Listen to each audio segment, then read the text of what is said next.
Oikein hyvää sunnuntai-iltapäivää teille kaikille ja todella sydämestä toivotan teille Jumalan arvoinen rauha.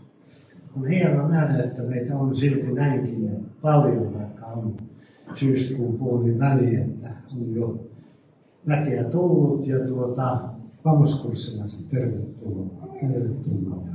Ja Marjo ja Jermeli ja Ailu, tervetuloa. On hienoa, että saadaan taas nähdä. Pitää vamoskurssia. Annetaan aplodit.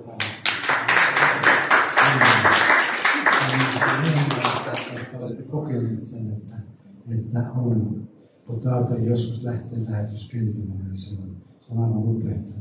Tämä on hyvä paikka saada kokemusta ja oppia siihen. Se on. Ja tämä on hienoa, että saadaan jälleen kesän jälkeen kokoontua yhteen, olla yhdessä. Ja Jumala on meitä arvossaan varjellut koko kesän. Näin mä uskoisin, että me ollaan saatu kesän viettää sillä tavalla. Ja toivottavasti me ollaan saatu viettää kesän lähellä Jeesusta, koska se on tärkeää. Lähellä Jeesusta. Ja itse ainakin olen kokenut, että nyt kun täällä on niin kauan asunut, niin tuntuu jotenkin, että on päässyt taas kotiin ja se kesä, kun oltiin siellä Suomessa, niin koko ajan vaan odotti, että pääsisi lähtemään. Se on tuntuu aika koulussa kyllä, että se vaan että sitä odottaa, että pääsisi lähtemään. Ja tämä on hienoa, että me saadaan aloittaa nämä hengelliset kokoukset. Tämä on meidän suuri etuoikeus siitä, että me saadaan olla vielä yhdessä. Ja niin kuin me kaikki tiedämme tämän maailman tilanteen, niin tämä ei ole mitenkään itsestäänselvyys. Että tulevat päivät näyttää, mitä tulemaan pitää. Ja me vaan, mutta se on meille hyvin tärkeää, että me saadaan kokoontua yhteen. Se on meille hyvin tärkeää, että me pysytään lähellä Jeesusta, pysytään Jeesuksessa kiinni ja mennään uskossa eteenpäin. Luotetaan joka tilanteessa Jeesukseen siihen, että hän on meidän tukemme ja turva. Me saamme joka asiassa turvautua Jeesukseen ja hän on luvannut auttaa meitä. Oli sitten asia mikä hyvänsä. Joo, sillä tavalla tämä on ihan hienoa. Ja kotikirkon vanhemmiston puolesta toivon teille kaikki tervetulleeksi. Meillä oli tuossa tosiaan palaveria pidettiin ja siinä sitten todettiin, että työ jatkuu ja toivotaan, että saataisiin uusia ihmisiä, nimenomaan uusia ihmisiä. Oletko ollut ennen mitään? Olen käynyt 2 kertaa. Joo, hienoa, kiva. Kiitos, tervetuloa. On kiva nähdä, että saadaan olla tosiaan yhdessä. Nyt me rukoillaan. Ja onko liikaa pyydetty, jos nostan seisomaan Jumalaa? Saa istua, aivan vapaasti saa istua. Joo, kiitos taivaallisen siitä, että me olemme jälleen saaneet kokoontua yhteen sinun nimessäsi. Ja kiitos taivaallisen siitä, että me tiedetään, että sä olet meidän keskellämme täällä Pyhähenkesi kautta. Ja kiitos Jeesus, että me saamme tulla ja kokoontua. Kiitos Jeesus siitä. Kiitos Jeesus, että näet meidän jokaisen, joka on tähän tilaisuuteen kokoontunut. Näet niitä, jotka ovat päässeet vielä tulemaan. Ja näet nekin, Herra, jotka ovat matkalla tänne Espanjaan, Herra Torreviaan. Siunaa kaikkia. Siunaa meitä, jotka olemme täällä. Ja anna Herra meidän Pyhän Henkesi vaikuttaa täällä meidän keskellä oikein näkevästi. Ja Herra, me tiedämme, Herra, että meillä on seurakunta tärkeä. Ja mä koen ja mä uskon, että me kaikki koetaan se, tekin koette, että seurakunta on meille tärkeä. Me tiedämme, että me saamme täällä olla lähellä Jeesus sinua ja puhumaan sinun sanasi ja sitä, mitä olet tehnyt, Herra. Kiitos siitä. Siunaa jokainen paikalla ja siunaa tämä meidän kokous. Anna meidän saada tästä kokouksesta jotain sellaista, mikä jää meidän sydämemme elämään, Herra. Herra, anna meille kuulevat korvat ja näkevät silmät, Herra. Ja siunaa jokaista, mutta eritoten siunaa tämä kokous ja anna tämän kokouksen keskellä olla sinun Pyhän Henkesi voimakkaana. Kiitos, että me saamme olla yhdessä nimessäsi. Aamen. Aamen. Joo, istukaa vain, olkaa hyvä. Ja nyt me lauletaan sitten 2 laulua. Ja pyhän ilmapiirin ja nyt me käymme yhteen. Siunaustavaa ja munkin puolesta ja rauhaa ja kiva nähdä teitä jälleen täällä ja tervetuloa kaikille uusille. Ja lauletaan tosiaan pyhän ilmapiiri nyt saavuttaa ja siihen perään nyt. Näin nyt käymme yhteen ja jos jaksat ja pystyt, niin noustaanko seisomaan?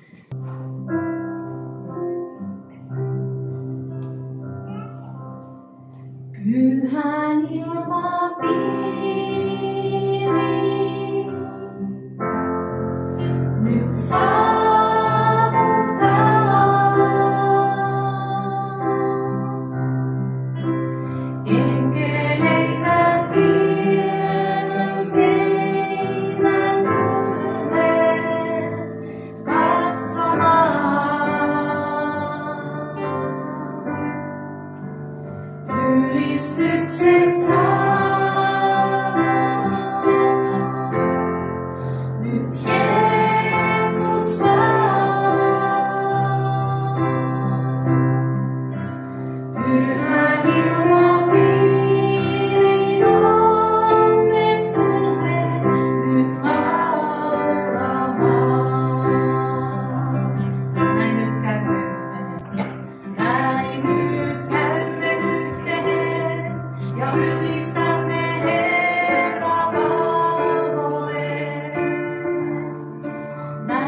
saadaan taas tämä mahdollisuus käyttää hyvin hyödyksi, että kun me saamme kokoontua yhteen, että me saamme etsiä uutta voimaa, uutta näkyä omalle itsellemme me kaikki ja saamme voimaa Herralta siihen kaikkeen, mitä teemme.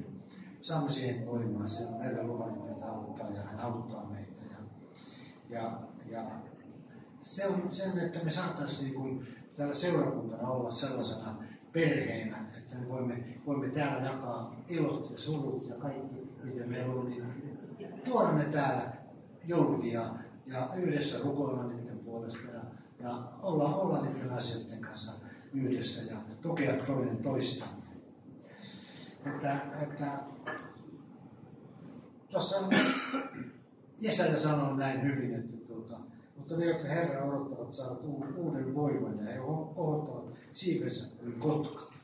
Näinhän se on, jotka Herraa odottavat, he saavat uuden voiman. Ja mehän odotetaan tätä Herran ja Jeesuksen toista tulemusta, niin kuin me tiedämme, että se tulemus on lähellä. Ja tämä lupaus on meille annettu. Jeesus tulee takaisin, Jeesus elämän päivänä, sitten päivänä me tiedämme. Mutta me odotamme Herraa ja hän antaa meille voimaa. Mä haluan rohkaista meitä jokaista. Meitä jokaista mä haluan rohkaista, että asettamaan syksyn alussa sydämemme Jeesuksen puoleen. Mä rohkaisen jokaista asettaa sydämemme Jeesuksen puoleen. Ja Jumalan armo on uusi tänäkin päivänä. Joka päivä on armo uusi. Se on mahtavaa. Hän kutsuu meitä itseään lähemmäksi. Ja Jeesus sanoi, että tulkaa minun luokseni kaikki työtä ja raskautta, niin minä annan teille levottaa. Näin me saadaan tehdä. Saadaan tulla Jeesuksen lähelle. Hän antaa meille levon ja hän lohduttaa meitä, jos ollaan kanssa meitä. Ja näin mennään. Ja tällä tavalla lyhyesti tuli tällainen ajatus mieleen. Ja tämän syksyn aikana me kaikki tarvitsemme toinen toisiaan. Muistetaan se. Me tarvitsemme toinen toisiaan. Ja sitten vielä hebrealaiskirjassa sanoo, että älkää jättäkö omaa seurakuntakokoustamme niin kuin muutamilla on tapana. Yhdessä me olemme vahvempia, yhdessä voimme rohkaista ja tukea toinen toistamme. Toivotaan, että tämä syksy olisi uuden kirjoituksen ja pyönhengen koulutuksen aikaa, että Jeesuksen rakkaus näkyisi elämässämme, perheessämme ja seurakunnassa.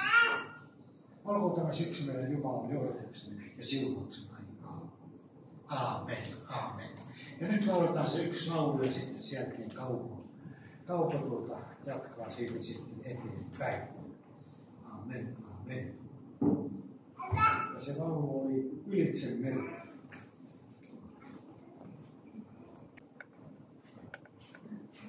Rauhan tervehdys jokaisen tähän syksyn ensimmäisen kauden aloitustilaisuuteen.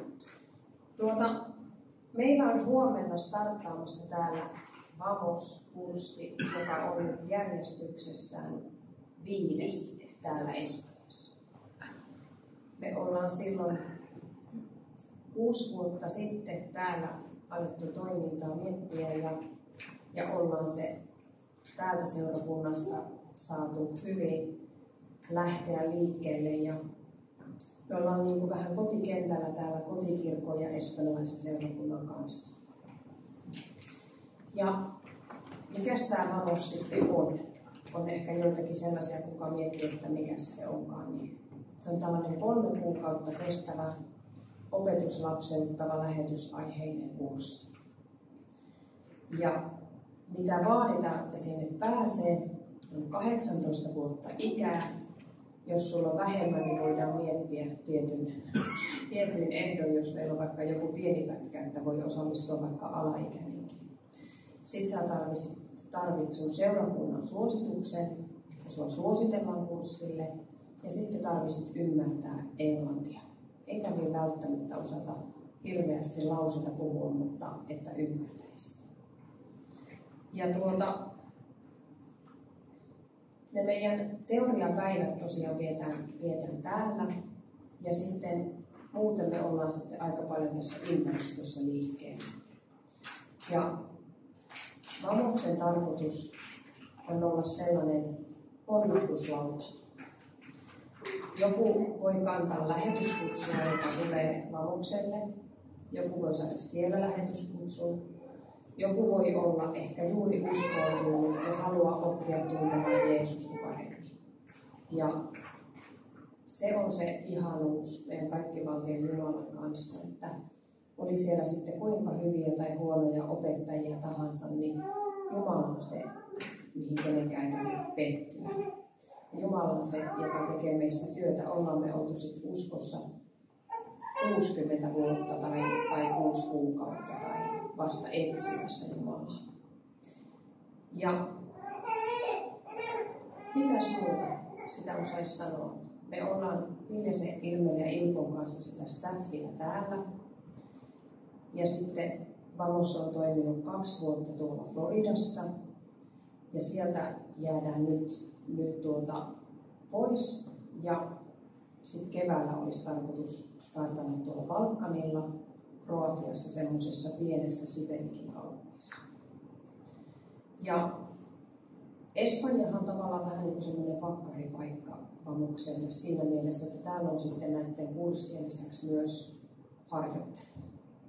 Pauliina on silloin nuorena tyttönä, edelleenkin on kyllä nuori, ei voi sanoa, että on iällä pilattu, mutta silloin vuosia sitten tullut harjoitteluun ja täällä on hyvin palveluspaikka löytynyt, tosi ihana. Ja ehkä se suurin ja ihanin palaute on se, että me ollaan niin kuin moninkertaistamassa sitä, mitä Jumalan valtakunnassa tapahtuu. Se, kun me saadaan katsoa, että mitä ne Vamoksen käyneet tai Vamoksella olleet sitten tekee elämässä, niin se on niin kuin tosi kiitosaihe Jumalalle. Mitä me sitten siellä tehdään? Aloitetaan yleensä kairoksella ja sitten me ollaan innostuttu tuosta XEE-kurssista, joka on semmoinen tosi positiivinen semmoinen evankeliointia opettava kurssi. Sittenhän meillä on vähän tämmöistä muslimityöhön liittyvää koulutusta, juutalaisten tavoittamista.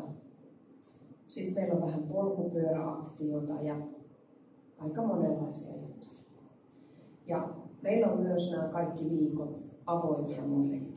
Eli jos sua kiinnostaa nyt vaikka joku, että voi että kun en ole sitä Kairosta koskaan päässyt käymään, niin nykäse Irmeliä tai Ilpoa tai minua hihasta tai nahasta, jos ei ole ihan.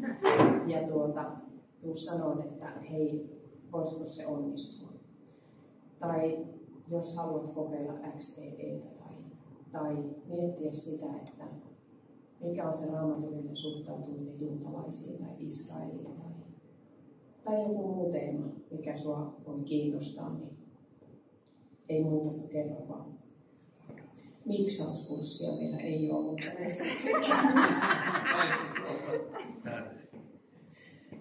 ja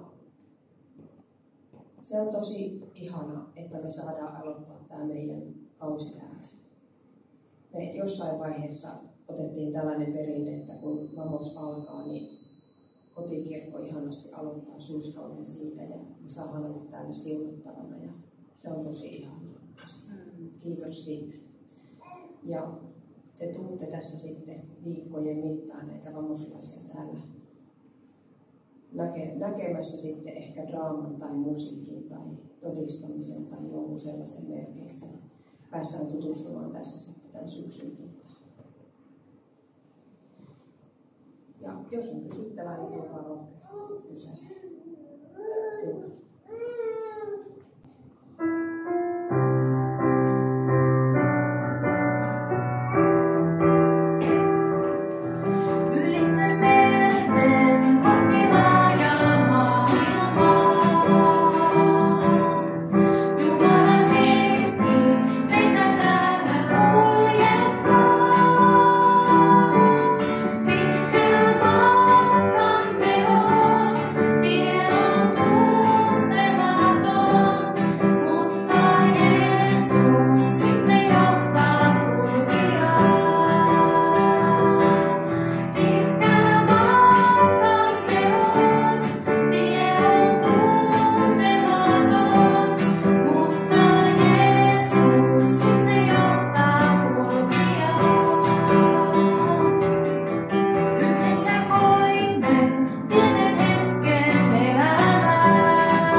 kaikille ja mukava jälleen olla täällä Torrevieessä. Mutta ennen kuin aloitan ja menen tuohon Jumalan sanaan, niin mä haluan laulattaa teitä myös parilla laululla. Ja kun korona alkoi Suomessa ja oli 2022, niin mä sitten viihdykkeeksi hommasin haitariin ja ajattelin, että mä rupesin ottamaan haitaria tästä. Ja niin sitten olen tuota haitaria soittanut ja tänne tultiin, niin täältä löytyy myös haitariin. Mä haluan pari laulua, jotka on erityisesti, ja joku sana noista laulusta sanoo. Ollaan tuo jakkaa.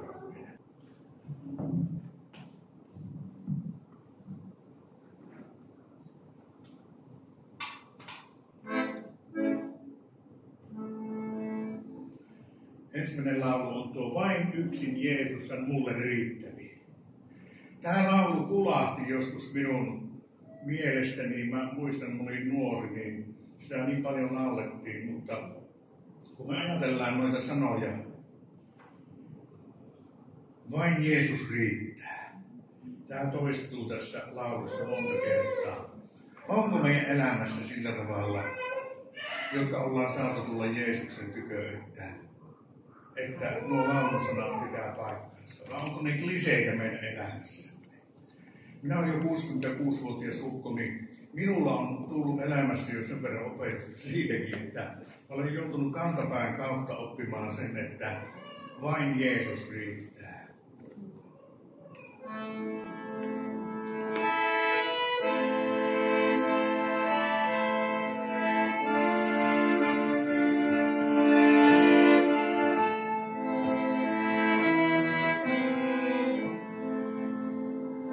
Vain Jeesus riittää, hän mulle riittävi.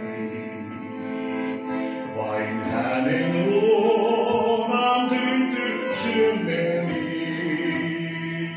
Vain luona riski hiljaa vartoen. Saan kaiken häneltä, mä mitä tarvitsen. Vain luona riski hiljaa vartoen.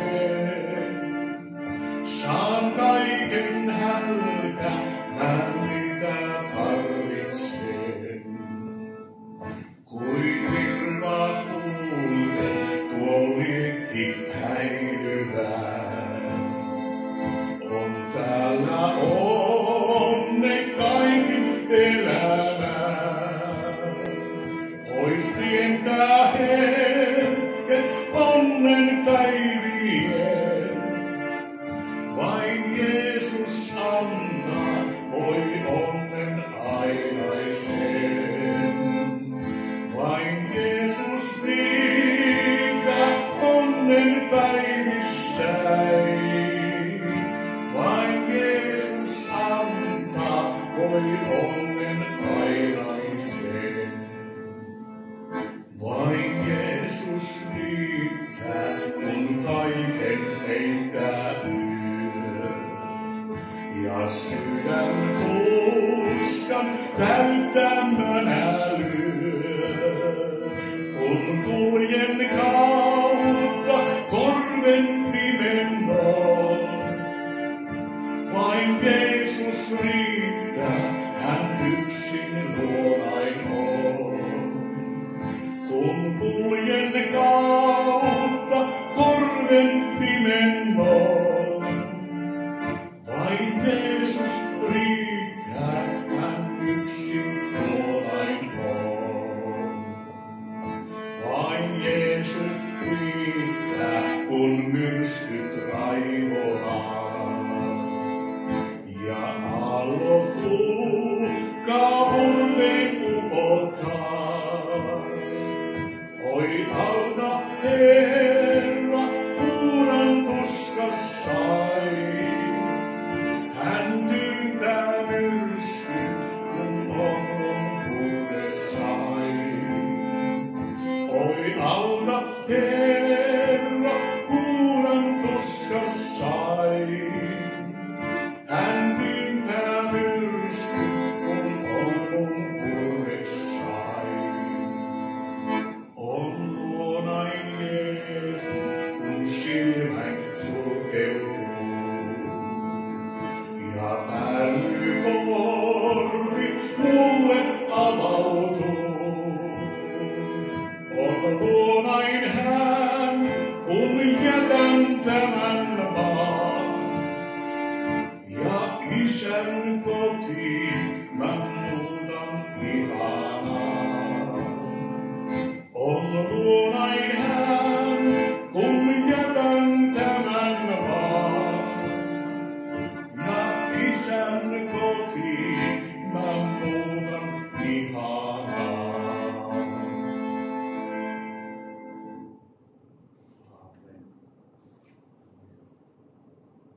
laulu,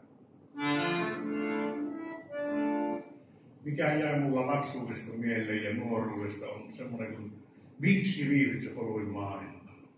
Tämä on semmoinen kutsulaulu ja mä sanon, jos täällä on joku, joka ei ole vielä Jeesuksen oma, niin tämä laulu varmaan koskettaa sinua. Sä kuulet tästä laulusta niitä asioita. Mä olin silloin nuori poika ja uskovasinkunin poikana, kun lähdin sitten piilettelemään tämän turulle ja toreille, niin tuolla tuon laulun aina muistin ja se soi tuolla taustalla ja se on kutsulaulu. Ja sitten kun sain Jeesuksen tykö tulla uudelleen, niin voi sitä riemun päivää. Se oli niin suuri päivä, että kun tätä laulua on sen jälkeen kuullut laulettava ja saanut itsekin laulaa, niin on tullut mieleen, että voi että kun voisi vielä nostaa sen käden, että mä lähdin Jeesusta seuraamaan. Se tekisi vaikka kuinka monta kertaa, kun Jeesus tulee rakkaaksi, kun saamme huomata, mitä tämä maailma antaa ja mitä Jeesus meille antaa.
Raamatun sana, joka mulla oli tänä iltapäivänä teille kaikille, niin on semmoinen sana kuin ole lujaa ja ole vahva, ole rohkea. Psalmi 27 kertoo siitä, kun psalmintekijä oli tilanteessa, jossa hän joutui kääntymään Jumalan puoleen. Ja hän sen teki. Ja tuo psalmi vuorottaa niitä asioita, jossa puhutaan sitä, että hänellä oli vainoja ja niitä ahdistajia ja kaikkia vastoinkäymisiä elämässä. Ja niin on meillä kaikilla.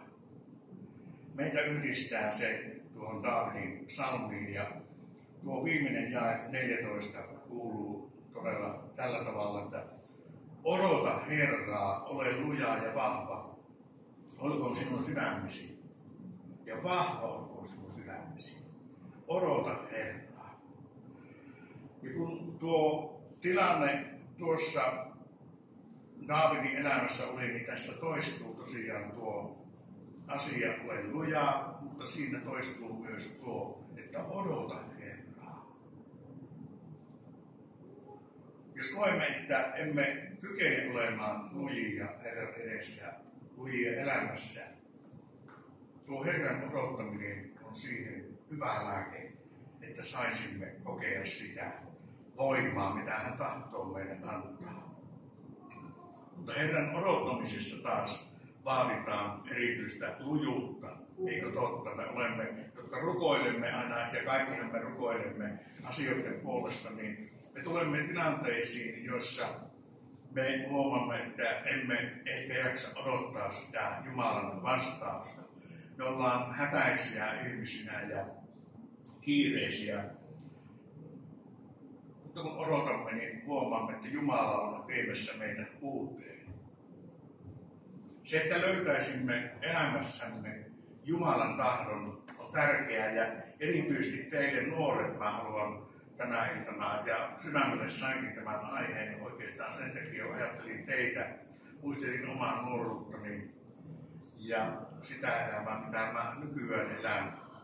Kaiken sen keskellä mulla on hyvä vielä se sama asia, että mä voisin löytää lujuutta siihen, että mä seuraan Herraa ja Jumalan tahtoa. Se, että me löydämme Herran tahdon, vaatii meiltä jotakin, mutta myös se, että kun olemme lähteneet Jeesuksen seuraan, se, että me kuljemme myös siinä Jumalan tahdossa, sekin vaatii lujuutta. Sillä voi olla elämässä, että me tiedämme Jumalan tahdon, mutta jokin meidän sisällämme saattaa mennä kuitenkin tilanteessa, että emme uskalla astua siihen, mihin Jumala meitä kutsuu. Mä myös haluan tänä iltana meille oikein sanoa, että otetaan rohkeutta. Sillä jos sinä seuraat Herraa, odotat Herraa hänen johdatustaan, sä tarvitset siihen myös rohkeutta, että sinä menet eteenpäin siihen, mitä Jumala sinulta ehkä odottaa, mutta myös toisaalta niitä ovia, mitä hän tahtoo meille itse kullekin avata. Meillä on tuo Jumalan antama logikirja, Raamatun sana. Se on turvallinen sana.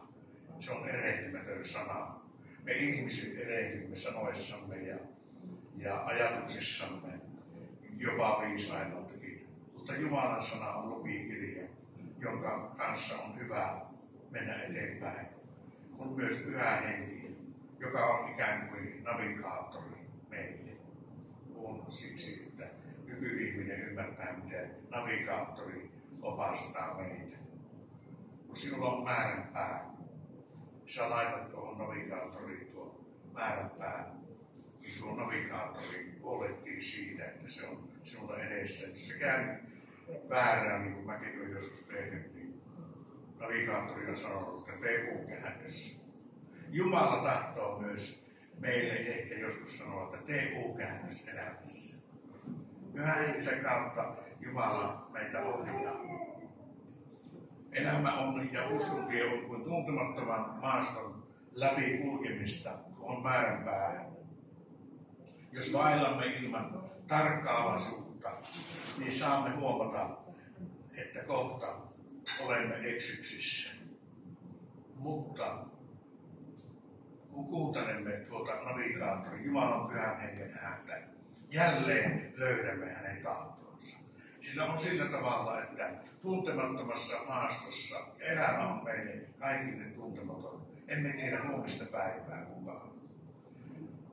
Olen joskus tuolla Lapissa ja aika paljonkin vaeltanut ja mä huomasin jossakin vaiheessa, että vaikka mulla oli kompassi kädessä tai kaulassa, niin mä olin eksynyt.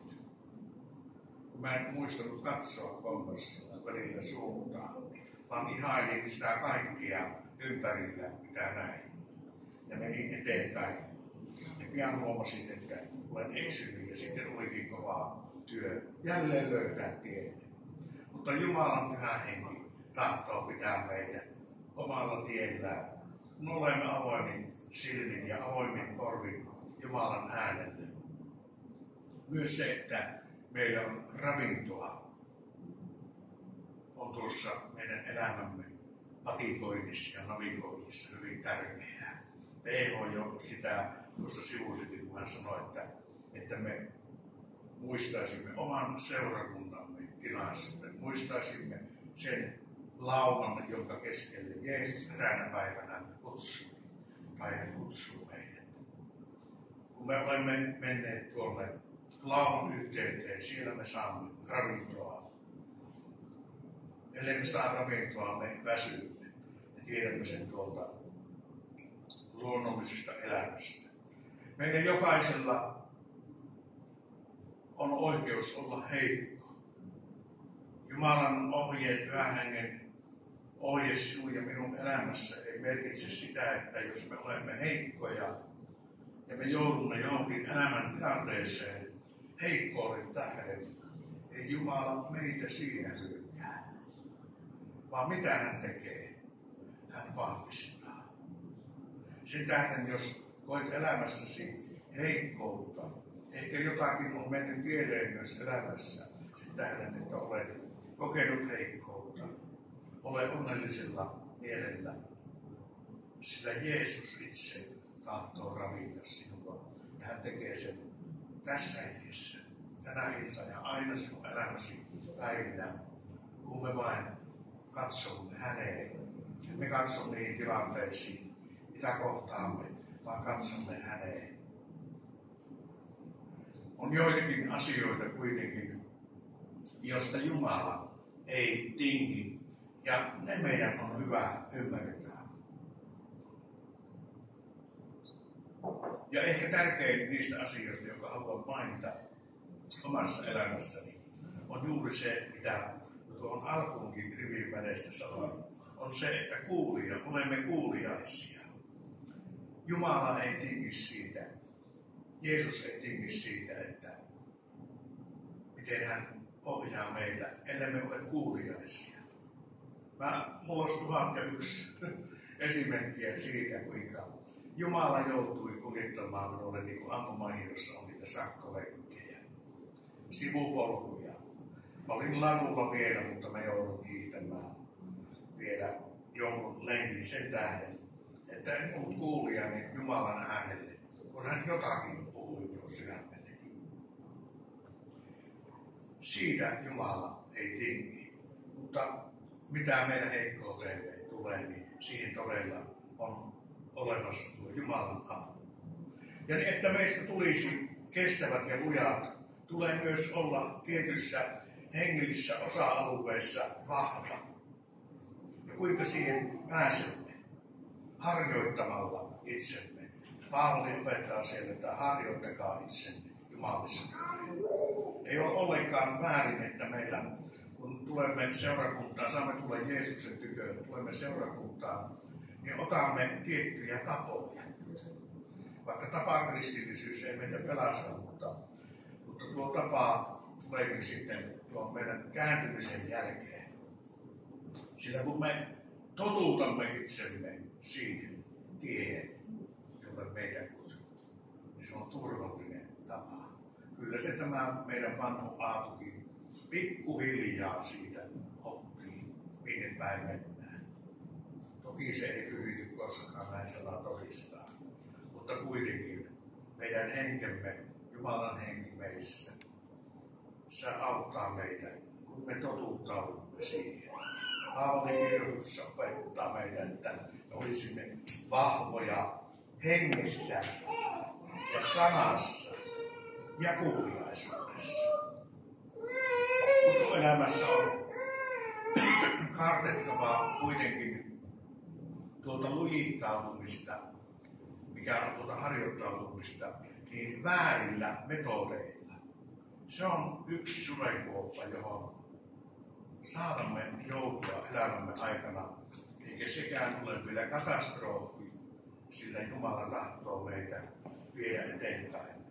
Mutta tarkoitan noilla väärillä metodeilla sitä, että jos me ihmiskeinoin, joita on myös tarjolla, koitamme pitää hengellistä elämäämme yllä.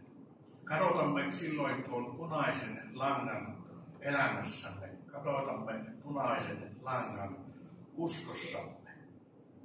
Ei se mitä teemme ja mitä näemme ympärillä ole se, minkä varassa me menemme eteenpäin, vaan se mitä me olemme saaneet sisällemme. Ja tuo vahvistuu, jos saamme olla kahden kesken Jeesuksen kanssa, kahden kesken Jumalan edessä.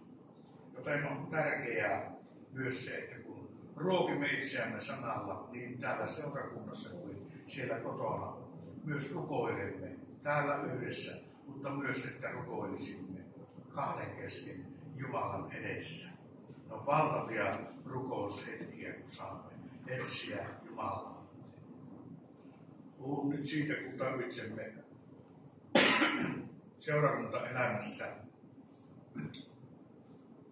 jotakin, niin me yleensä ensimmäisenä alamme etsimään sitä inhimillisesti, sitä tukea ja voimaa. Ainakin minulla se meni sillä tavalla, että mä aloin katselemaan niitä samanhenkisiä ihmisiä. Ja sitten kun löysin samanhenkisiä ihmisiä seurakunnasta, mä halusin heitä ikään kuin tukijoukoksi. Se tarkoittaa sitä, että me tarvitsisi toisiamme. Me tarvitsemme toisiamme. Meidän uskomme suunta on vaakatasossa ja hyvä ylöspäin. Mutta kuitenkin, että samanhenkisten ihmisten ja ryhmien voima ei ole sama kuin se, kun tukeudumme Jumalaan. Tukeudumme Jumalan sanaan. Sillä en halua olla pessimistinen, mutta jokaiselle meille tulee hetki, jolloin ystävä jättää. Se lähin ystäväkin eräänä päivänä on poissa sinun vierestäsi. Sen todistaa myös Jumala. Olemme kerran yksin Jumalan edessä. Niin voi olla myös jo elämämme aikana. Ja on monta kertaa käynyt esimerkiksi, minä voin sanoa, että minulla on käynyt elämässä niin ennen kuin tuli Jeesuksen tykö, sain kokea sitä ja sain laskelmoida, kuka on minun ystäväni ja miten paljon minä luotan ystävääni. Sama on myös täällä hengellisessä elämässä, myös seurakuntaelämässä. En sano sitä, että me olisimme pahuuttamme sitä, tai sitä, että me tahtoisimme toisiamme pettää. Vaan ihmisinä tulee päivä, jolloin koemme riittämättömyyttä niissä ongelmissa, joita saattaa tulla tässä vaakatason elämässä. Eli meidän ihmisten kesken.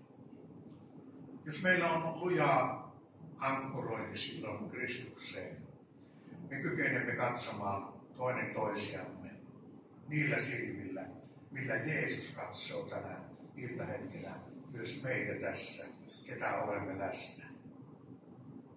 Hän ei tahdo tuomita, hän ei tahdo jättää, kääntää selkäänsä, vaan hän tahtoo viedä eteenpäin niissäkin hetkissä, kun koemme jääneen yksinemme.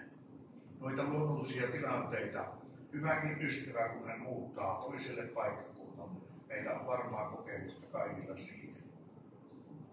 Nämä ystävämme eivät aina ole saatavilla, mutta Jeesus, hän on aina meidän kanssamme. Hän on luvannut sen ja hän on se hengen yhteys, minkä sain uudesti syntymässä.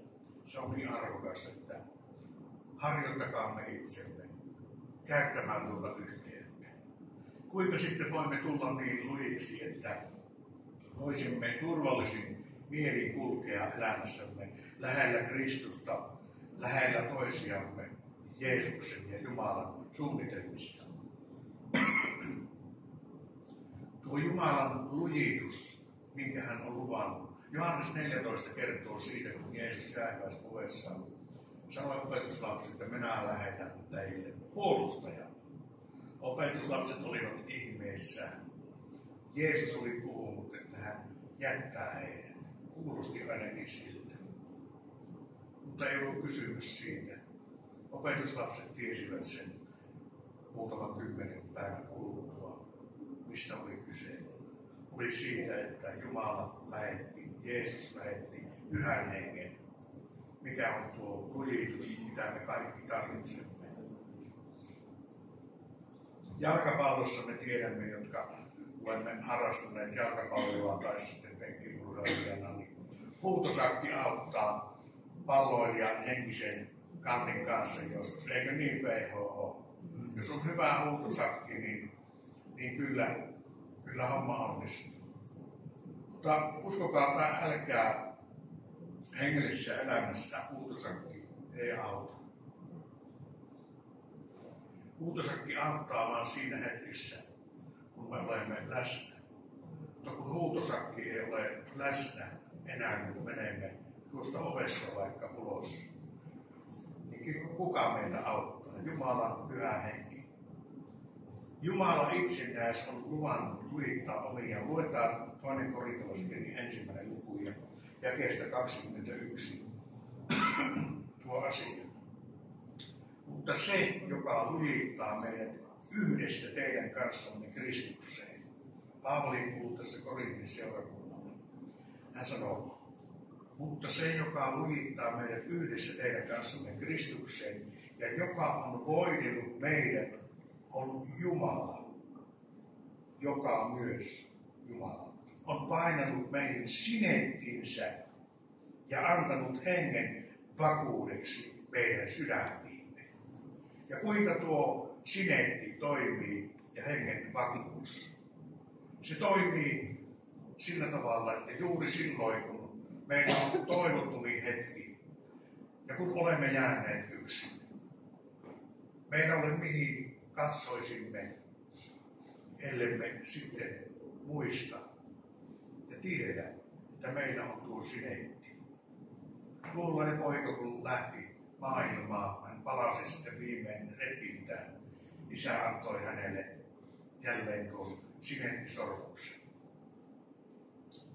Jumala on antanut ystäväni sinulle uudesti syntymässä tuon sinetin ja vakuuden, joka ei ole kiinni tunteissa. Siksi on hyvä sanoa, että kun tulemme yhteen ja kysytään toisiltamme, niin me kysytään, että mitä kuuluu. Me yleensä vastaamme sillä tavalla, miltä meistä tuntuu, eikö totta? Se vastaus muotoutuu sillä tavalla aina, että miltä meistä tuntuu. Saadaan joskus vastata, että no eipä ihmeelliseltä. Kun kokoonnumme seurakuntaan yhteen, tuo meidän seurakunnan ja hengellinen yhteytemme ei ole kiinni tunteissa, vaan se on siinä sinetissä ja lupauksessa. Sinulla on Jumalan lupaus. Sinulla on Jumalan sinetti siitä, että hän on ottanut sinut omakseen. Ja se on suuri asia, johon tulee turvata. Tuo onkin ainoa raamatullinen määrite, joka selittää, mitä on niin vaikea termi kuin että yhtä olisi. On toinen asia, jonka puheeni aikana tässä mainin, joka on vähän vaikea, on määrite olla yhtä jonkun kanssa. Mikä sinun mielestäsi määrittää ihmisen, josta voisit sanoa, että olemme yhtä hänen kanssaan? Yhtä oleminen ei ole suinkaan sitä, että olemme samaa mieltä asioista, vaan yhtä oleminen Jeesuksen sanojen ja Raamatun sanojen mukaan on sitä, että meillä on Jumalan yhteys. Yhtä oleminen on sitä. Sen takia meidän tulee vaalia sitä tärkeintä, henkilökohtaista Jumalan-yhteyttä, niin meillä myös yhteys säilyy vaakatasolla. Jumalan yhteys on niin tärkeää, että ei edes palvelutehtävämme mene sen edelle. Puhumattakaan, että jokin organisaation sulavaksi saattaminen ja tiedon ja viisauden omaaminen voisi olla niin suuri asia, että kokisimme enemmän siinä yhteyttä, kun että saamme olla yhteydessä Jumalaan ja hänen sanansa. Tämä on erityisen tärkeää näinä aikoina, jolloin Jumalan sanaa ollaan yhä halvemmalla laittamassa pois, myös hengellisessä elämässä. Ja jokainen olemme varmaan kokeneet sitä omassa elämässä. Ja se tapahtuu meillä sen tähden, että emme ole tarkkaavaisia. Mutta kristillisen kentän ja kirkkokuntien elämässä ja heidän teologiassaan se on tänä päivänä systemaattista. Ikävä kyllä, että tuo Jumalan sana pienenee ja pienenee ihmisen elämässä. Noista tiedoista ja näkyvistä yhteyksistä, niin ne ei voi olla todellakaan mitään verrokkeja sille, kun Jumala lujittaa. Oletko saanut kokea sitä elämässäsi, kun Jumala lujittaa sitä? Varmaan olet. Minä saatan arvata, että olet kokenut sen siinä hetkessä, kun ensin olet kokenut epäonnistumista, pienuutta. Ei sanaa turhaan sano, että Kristuksen tulee kasvaa meidän pienenä. Muistetaan Daavidia, tuota vanhan testamentin kuningasta, kuinka hän paimenpojasta nousi kuninkaaksi. Mikä ihmeellinen esimerkki siitä, kuinka Jumala valitsee. Mutta minkä tähden Daavid paimenpojasta nousikin kuninkaaksi? Mikä oli se asia, joka toi hänet siihen? Kun luemme tuota tekstiä, niin käsitään nyt läpi ajan voittamiseksi, mutta muistamme sen Daavidin elämässä, kun Jumala antoi hänestä lausunnon ja sana antoi lausunnon, että Daavid oli Jumalan mielen mukainen. Jumala, Jeesus vie aina niitä ihmisiä, niitä omiaan eteenpäin, jotka ovat hänen mielensä mukaisia. Se tarkoittaa sitä, että pyrimme miellyttämään Jumalaa. Emme pyri miellyttämään ensisijaisesti ihmisiä, vaan Jumalaa. Se, että olemme heikkoja, ei vaikuta siihen ollenkaan. Me muistamme, mitä Daavidilla oli elämässä. Jumala tuki hänet voimalla, kun hän paimenpoikana siellä surmasi leijonan ja repäisi leijonan kahtia. Ja kirjojen mukaan oli aika hintelä kaveri kyllä olevinaan sitten. Mutta Jumala tuki häntä voimaansa. Mutta tuossa voimassaan vuosikymmeniä myöhemmin me muistamme, kuinka Daavidkin lankesi. Mutta Jumala ei hyödynnyt häntä, koska Daavid kääntyi jälleen Jumalan puoleen. Mikä ihana turva ja esimerkki siitä, kuinka mekin saamme olla turvallisella mielellä, kun käännymme jälleen elämässämme aina Jumalan puoleen. Tuo toinen esimerkki Daavidin rinnalla oli se Saul, tuo varoittava esimerkki. Kuinka hän menetti voitelunsa, hän menetti kuninkuutensa. Minkä tähden? Suurin hänen syntinsä oli se, että hän kuunteli ihmisiä enemmän kuin Jumalaa. Hän kuunteli ihmisiä enemmän kuin Jumalaa. Ja koska hänen omat mielipiteensä, joita hän myös toi esille, eivät olleet Jumalan mielen mukaisia.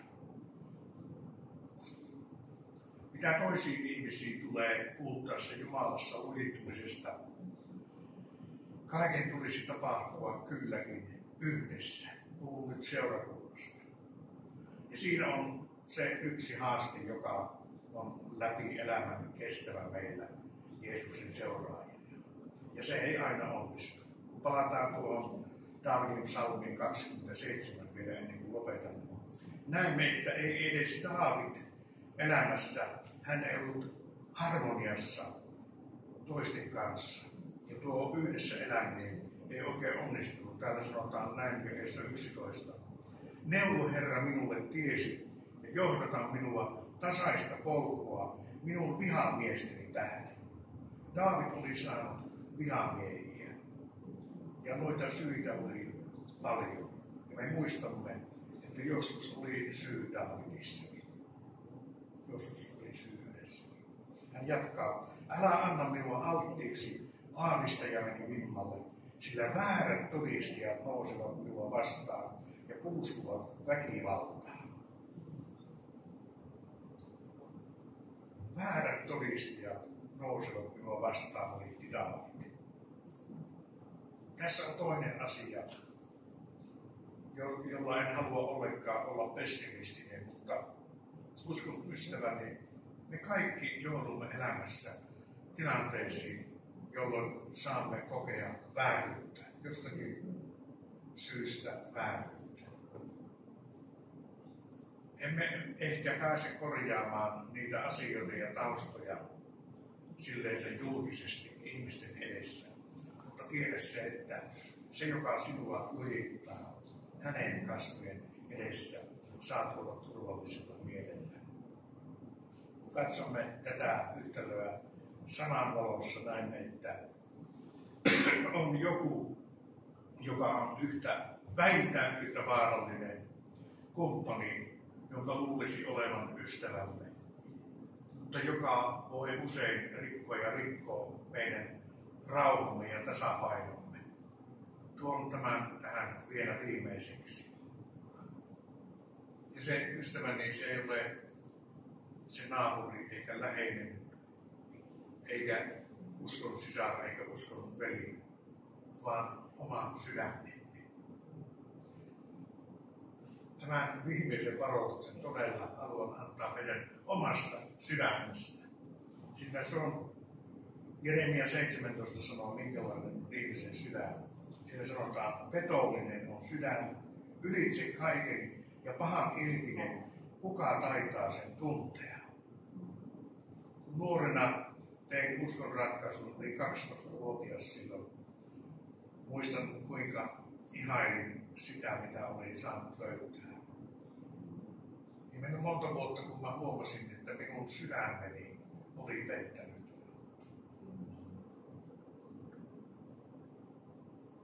En siitä sen enempää puhu, mutta ehkä sinulla on myös ystäväni kokemus siitä, että sinun sydämesi on vienyt sinua joskus harhaan ja ihmettelet sitä. Mutta niin kuin Jeremiasta juuri luin sen, ei sinun tarvitse sitä ihmetellä, eikä kylläkään myöskään surra. Sillä tässä jatketaan, minä Herra, tutkin sydämen, koettelen munaskuut ja annan jokaiselle hänen vaelluksensa mukaan, hänen töittensä hedelmän mukaan. Turvallisinta meillä kuitenkin on se sinetti ja Jumalan pyhän hengen vakuus. Ja se, että olemme uusia luovuksia, niin kuin toinen korintolaiskirja 5.17 sanoo. Siis jos joku on Kristuksessa, niin hän on uusi luovuus. Se, mikä on vanhaa, on kadonnut, katso, uusi on sijaan tullut. Uuden ihmisemme osalta ja uuden luomuksemme osalta näin onkin, mutta vanhan Aadamin jäänteitä meissä on. Se me tiedämme. Tämä on asetelma, jonka keskellä me saamme elää. Mutta Jumala meitä siinä auttaa. Tämä Raamatun paikka jatkaa. Mutta kaikki on Jumalasta, joka on sovittanut meidät itsensä kanssa Kristuksen kautta ja antanut meille sovituksen viran. Sillä Jumala oli Kristuksessa ja sovitti maailman itsensä kanssa. Toisin sanoen, olemme uusia luomuksia ollessamme Kristuksessa. Silloin tuo armo peittää meidän heikkoutemme. Saako nämä sanat rohkaista teitä, ystävät, tänä iltana siinä kirvoittelussa, mikä meillä itse kullakin on seuratessamme Jeesusta. Amen.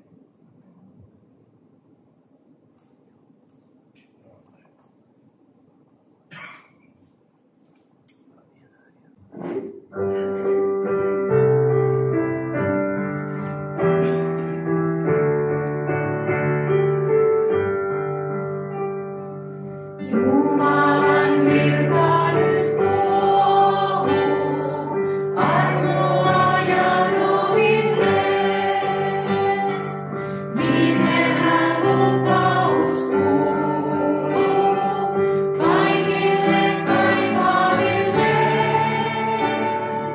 Virrat ne armoa, aututtavat tuotua. Runsaammin suunnilleen tulla, jokaisen lapsesi luo.